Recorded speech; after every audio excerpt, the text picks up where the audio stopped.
kedu ndị kachụ ego Igbo na Awụsa Yoruba ka mụ na-ajụ kedu ndị kachụ ego donu Igbo donu ụmụ Igbo n'ụnụ kalịsịrị ọnụ nwa ka esi agba mbọ unu na-ekwechili unu nwere moral ntụalụ unu ga-ekwekọ shọtụ unu si achụ ego tizie n'otu afọ tụanụ pawa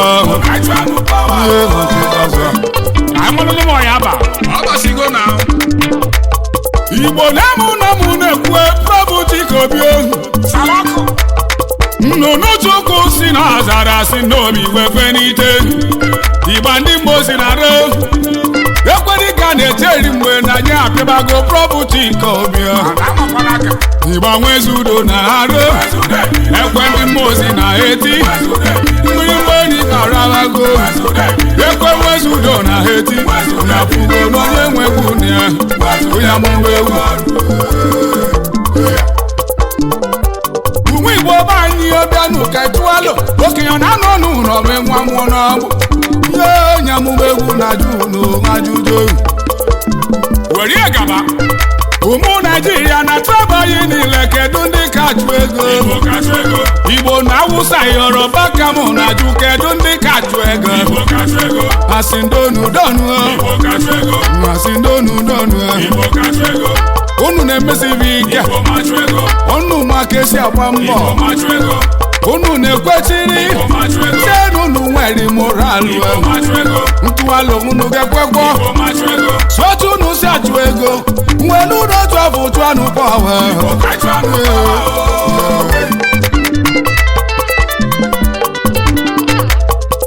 ebu Property ka obio na mụ jelu ugwu Awụsa jeju ọba ajụjụ n'ime Igbo na Awụsa Yoruba kedu ndị kachụ ego ejekwuru ma na Yoruba jụọ ọba ajụjụ mmadụ 10 na Naijiria n'ime anyị n'ụnụ ncha kedu ndị kachụ ego ebulu mkpanụ mụ jebe na gọgụlụ ka mmalibe na-eme n'ụwa top 5 richest men in Nigeria nwere ụdị egwu nwe n'anya mmiri igbalụ n'anya nwanne m na-akwalile gbuo m n'ife mfụrụ na gọgụ ịmana mmadụ ise gasị nwego na Nigeria na onye Igbo adịrọ n'ime ya ma chacha n'ọbụ ndị Awụsa na ndị Yoruba ọbụra nwa mgbe ka mara bụ isi ka ọ bụ na agụba dịrọ nkọ ka m na-ajụ mgbe ka o jide agụba emegide kripọdị ebe kedu ụzọ ka anyị si wee kalịsịa wee na-achụ ego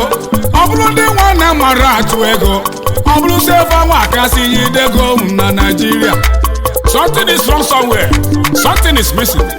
o were doo m anya onye ọbụla nwere ego n'ụwa ma ihe nwere pawa nọmba aka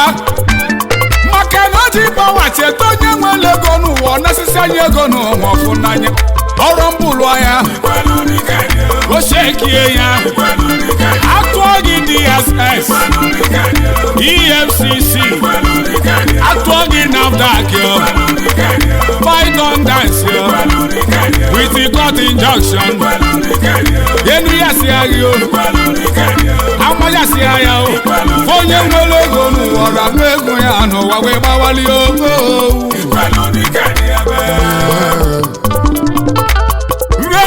ụmụnne m ndị Igbo chelu na onye amụma egwu na-esi ajụ ozi ọma bịa na nwezudo oyi bịa ije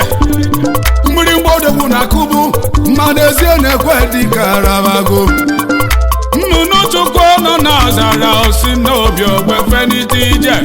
mmiri mgbanwezudo na akụ ekwe ndị mozi na eti mgbanwe n'igwe akpawago nnụnụ Chukwu ebewego nnekwe ndị erigwe arabago mmiri mgbezudo akụwago na-efugo na mụ na ya so eje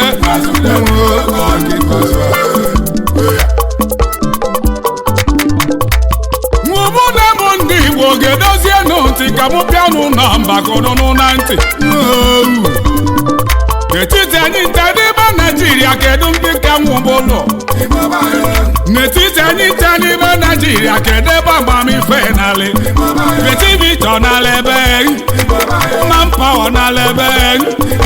sayensị n'ala ebe literature n'ala ebe agriculture n'ala ebe ọkwa ndị aka na-akpụzụ na-akpụ egbe nwa na-akpụ mgbọ ofu mineral resources niile n'ime Naijiria na ndị Igbo kojelu obiri n'ezie n'ime ndị na anyị nwesịrị were alụ ụmụaka pawa afa na-eme anyị ife ozikwa onye rigotakwa atue ya onye kwụrụ ọtọ ebutue ya ọ bụrụ sọfa bụ eze ga-akwụ ọtọ mana ọ bụ gasị o negodi bebe ji pawa na-eme anyị n'udo nọ na-achụ ego mmụọgịrị dịka ụnụ na-achụ ife a Igbo si ọ bụrụ ọgwụ n'ụlọ ọzọ ka anyị tetazienu n'ụlọ ụmụaka Igbo ka anyị chụọ anụ pawa nnoru ego ọ na-eru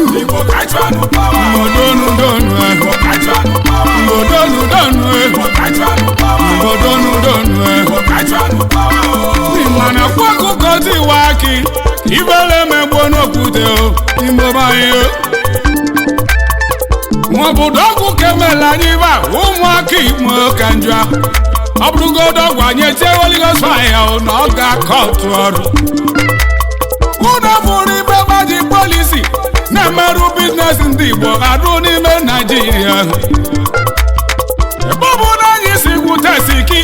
were polisi wee nyụọ ya anya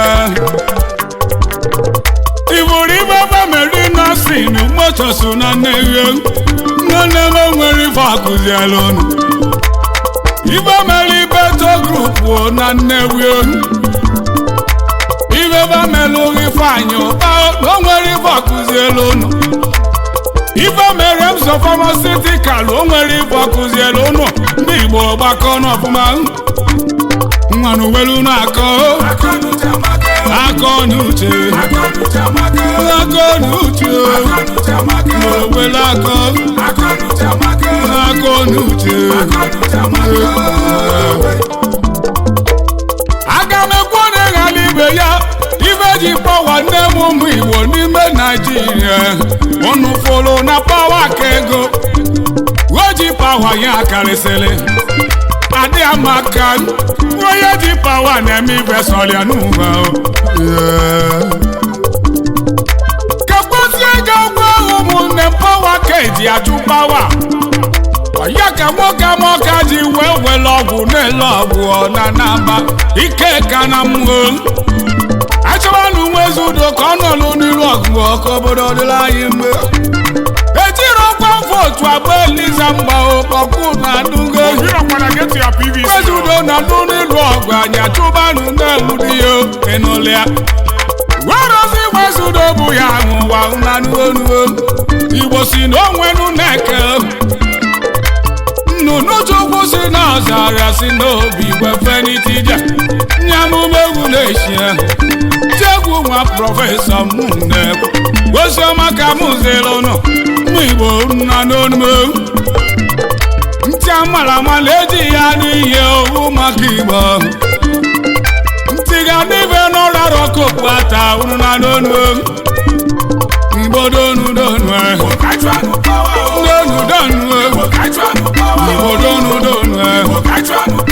nwezudo na eti ndị mmedi ga-akụbago ekwe ndị mozi na eti n'ụlọ Chukwu ebewego prọbụti ike obi ohu nyamụrụ egwu na-esi ya mmerụ ego na-eru ha ya mmerụ ego na-eru